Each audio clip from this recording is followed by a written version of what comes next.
Yan, ang patata with cheese. Diba? Patata.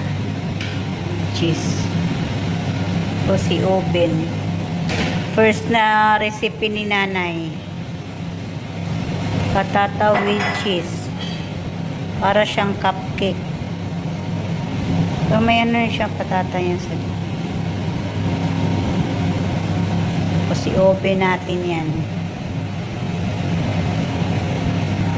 Siya mga loves, i-fryer namin to ang patata. Tapos, i-layer namin siya dito. Tapos, lagyan na ng cheese. Tapos, i-oven natin siya. Kuha natin yung luto natin. Tapos, i-transfer na siya sa ano. Lagayan. Transfer na sa lagayan. Dami yan pa. Yan o, luto niya natin. Patata na, yan o. Ay, may ano pa, may... Ito, te, kutsara, te, o. Ito, te, o. Wala na. Mamunay. O kasabutan nila. Tisting na sila, ha? Pasensya na mo. Okay. Gamay ra kay among giluto.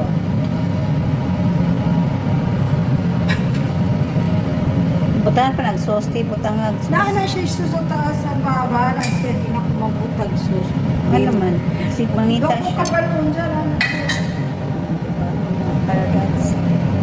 Patata with mozzarella cheese.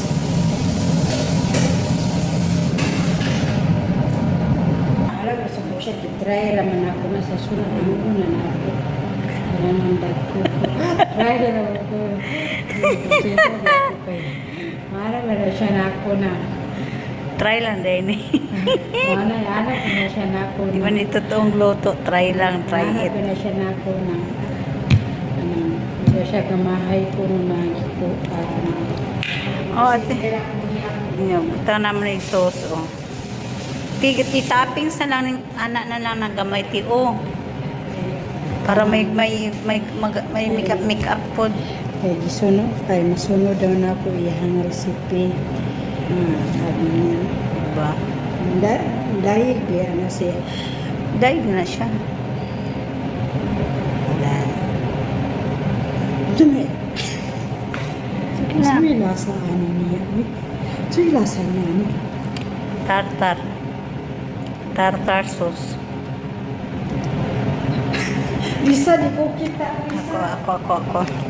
Ako na lang ang maglagay. Punasa, Lisa. Punasa na.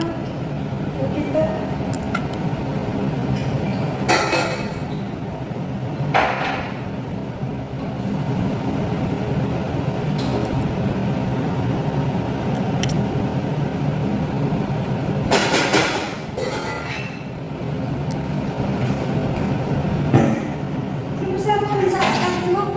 Okay na siya.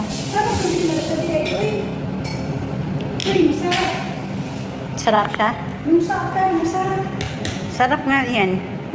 Tartar. Tartar sauce.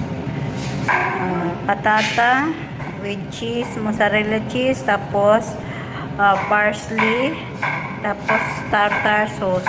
Yan. Finish. Tama na natin. Okay na, ne?